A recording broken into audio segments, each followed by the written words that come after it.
Hey guys, welcome back to my channel! Another day, another luto na naman. Kaya tara, samahan niyo ako. Let's go!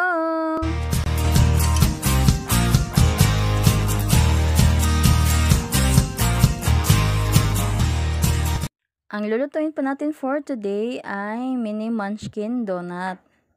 Perfect po itong pangnegosyo guys. Kaya tara, simulan na po natin ang pagluluto.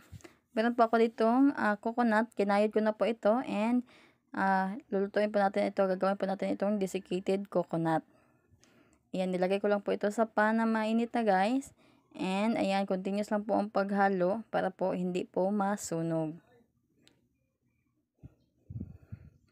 Lutuin lang po natin ito ng mga 5 minutes sa low heat. Para po hindi po talaga masunog yung ating coconut. Ayan, after 5 minutes guys, ayan, okay na po ito. Ayan, gamitin po pala ako dito ng bourbon swak. 1 pouch and ayan, tinunaw ko lang po siya sa mainit na tubig. Para lang po tayo nagtitimpla ng gatas guys. And dito naman sa mainit na pan, ay naglagay po ako dito ng 3 tablespoon ng cornstarch. And lutuin po natin ito ng mga 5 minutes sa pinaka low heat. And continuous lang po ang paghalo guys para hindi po ito masunog. Malaman nyo po mamaya guys kung para saan po ito. Ayan, halo-halo ko lang po yan. And after 5 minutes, okay na po yan. Hinango ko na po and magluluto na po tayo dito ng palaman. And guys, dito naglagay lang po ako dito ng chocolate. Yung tagpipisang chocolate lang po ito guys, murang-mura lang. And nilagay ko po yung tinuna po natin na Bear Brand Swak. Mga 1/4 cup po yung gatas na ilagay natin dito guys. Kaya po kung anong gatas po yung gusto nyong ilagay, nasa sa inyo na po yun. And maglagay po tayo dito ng tablia powder. Sweetened na po itong tablia na nilagay natin guys. Kaya po hindi na po ako naglagay pa dito ng sugar. Kasi wala po tayong cocoa powder. Pero kung may cocoa powder po kayo guys, pwede nyo pong lagyan ng cocoa powder. And maglalagay lang po kayo ng sugar. And by the way guys, nilagyan ko po pala ito ng half tablespoon ng margarine. And ayan, okay na po yan. Hanguin na po natin. And susunod na po natin iluto yung isa pa nating gagawing palaman. And naglagay lang po ako dito ng half cup ng liquid milk, yung tinunay po natin kanina na Bear Brand Swak. And maglagay po tayo dito ng cheese.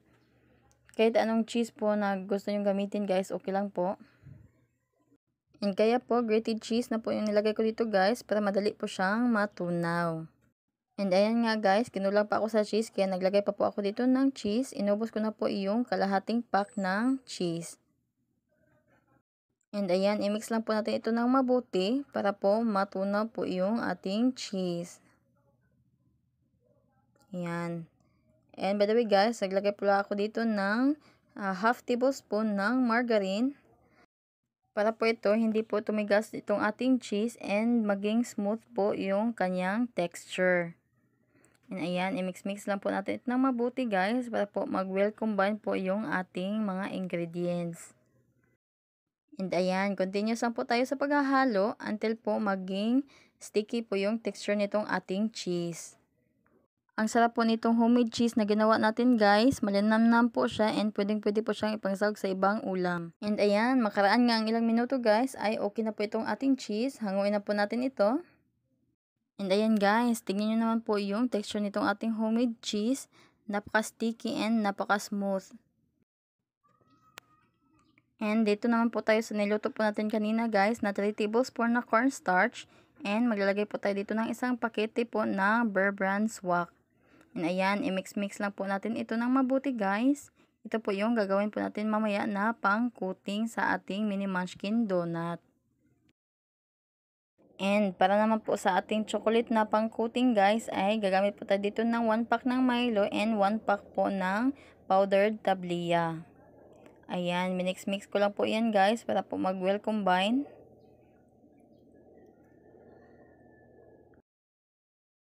And ayan guys, ito na po yung ating mga palaman and pang-coating po sa ating gagawing mamaya na mini munchkin donut. And ayan, bago ko po makalimutan guys, ay naghiwa na po ako dito ng marshmallow. Kasi tatlong klase po ng palaman yung ilalagay po natin sa ating mini munchkin donut. And ayan, meron po tayo ditong is na biscuit guys. Ito po yung gagamitin natin. Ayan, pinakpok ko lang po yan guys. Durugin lang po natin. I-crush po natin ito ng mabuti. 4 na piraso po pala dito ng is yung ginamit ko guys. And ang kagandahan po nitong is guys ay may sugar na po siya. And ito naman po yung dinurog ko po na grahams. Kung meron po kayong crushed grahams guys, mas maganda po yun. Ito po kasi nabili namin guys ay hindi po crushed grahams, kaya po ako na po yung nagdurog guys. And ayan, pinaghalo ko lang po yung ating grahams and yung ating ace. And ayan guys, yung gagawin po pala natin ditong pang tubig guys ay bear brand swak po na tinuna ko po sa mainit na tubig. Hindi na po ako naglagay po ng condense dito guys kasi matamis na po yung ace natin and yung mga papalaman po natin dito guys ay matamis na rin. Para balance po yung lasa niya. Ay, ayan, minasamasa ko lang po yan guys. Para lang po tayo dito nagmamasa ng bread or ng dough. And ayan guys, simulan na po natin ang paglalagay ng palaman. Ayan guys, bilog-bilog ko lang po yan. And pindutin lang po natin yung gitna. Diyan po natin ilalagay yung kanyang palaman. And yan guys, ang una po natin ilagay ay yung ating marshmallow. Ito po yung first na palaman natin. And yung palaman po natin dito guys ay 3 klase po. And guys, pinilot ko lang po yan. And ayan, nirol-roll ko lang po para po maging circle. And yung marshmallow po natin dito guys ay 2 klase po. Yung white and yung brown.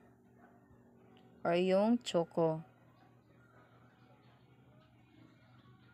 And guys, ganyan na po yung gawin. And ito po yung choco natin na marshmallow. Ayan. Yan, piluto lang po natin mabuti. And i-roll po natin para po mabilog. And masealed po siya ng maayos. And ito naman po yung pangalawang palaman po natin guys. Ito po yung ating niluto kanina na cheese. And ayan guys, i-press lang po natin yung gitna para po makabuo po tayo ng circle. And ayan, ilagay na po natin dito yung ating palaman na cheese.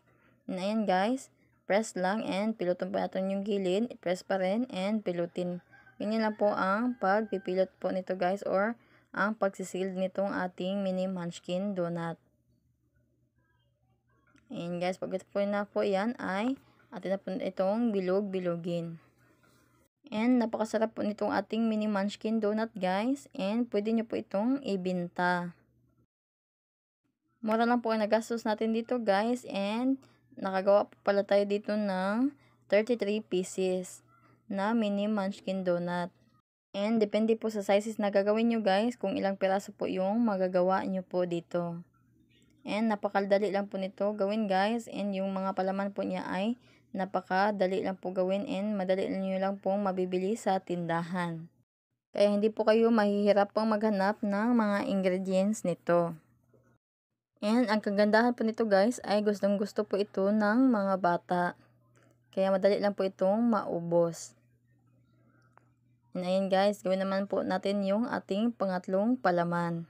Ito naman po yung gagawin po natin dito ay maglalagay po tayo dito nung niluto po natin kanina na chocolate na palaman nito. And iba po ang gagawin nating pagkapilot nito guys or ang pagsisil nito guys kasi po ipapakita lang po natin sa ibabaw yung kanyang palaman para po mas maganda po siya tignan. And guys, ganyan lang po gawin natin. Press lang po natin yung gilid. Yung magkabilang gilid po niya. Ayan. Kita nyo naman guys, napakaganda po tingnan. Wala pa pong coating yan. And napakasarap po nito guys. Kaya gawin nyo na po ito, hindi po kayo magsisisi. Ayan, continue ko lang po gawin ito lahat guys. Itong ginawa ko po guys na mini munchkin donut ay pinangmeryenda po namin and yung mga ginawa ko pong palaman ay hindi po naubos. Kaya napabili po kami ng panibagong Grahams and Ace. And yung Grahams po pala dito na binili namin bago guys ay crushed Grahams na po siya and 210 grams. Ayan, tapusin ko lang po ito lahat guys. Ayan, tapos na po tayo sa paglalagay ng palaman guys. Dito naman po tayo sa pagko-coating. Ito po yung milk natin guys na coating. Ayan, i-coat lang po natin ito ng mabuti. Ayan, roll ko lang po siya dito guys sa ating milk coating.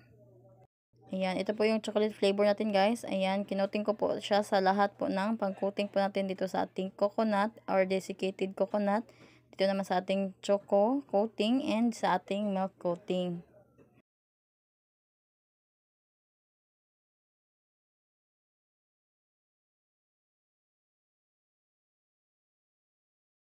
And guys, ito naman po yung ating cheese flavor. And ayan, i-coat po natin dito sa ating milk.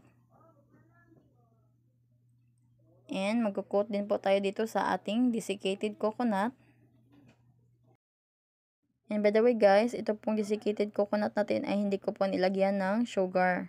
Natural na flavor lang po ng coconut or tamis ng coconut po yung nandito. And ayan, i-coat po natin ito ng mabuti guys. Ayan, okay na po yan. Dito naman po tayo dito sa ating chocolate na coating or choco powder coating. Ayan, tapos po natin i-coat yung ating cheese. Dito naman po tayo sa ating marshmallow flavor or marshmallow ay yung palaman. Ito naman po yung i-coat natin. Ganun pa rin guys. Kinoat ko po siya sa lahat ng ating coating. And by the way guys, ilalagay ko na lang po sa description box yung lahat po ng ingredients po na nagamit po natin dito sa ating mini munchkin donut. And pwede naman guys na isang palaman lang at isang pang-coating lang yung gawin nyo para po mas makatipid po kayo. And ayan guys, tapusin ko lang pong i-coat itong lahat ng ating mini munchkin donut. And ayan guys, ito na po yung ating finished product. Ito na po yung ating mini munchkin donut. Tingnan nyo naman po guys, napakasarap. Kaya try nyo na po itong gawin. Yan na po. Thank you for watching. Bye! God bless!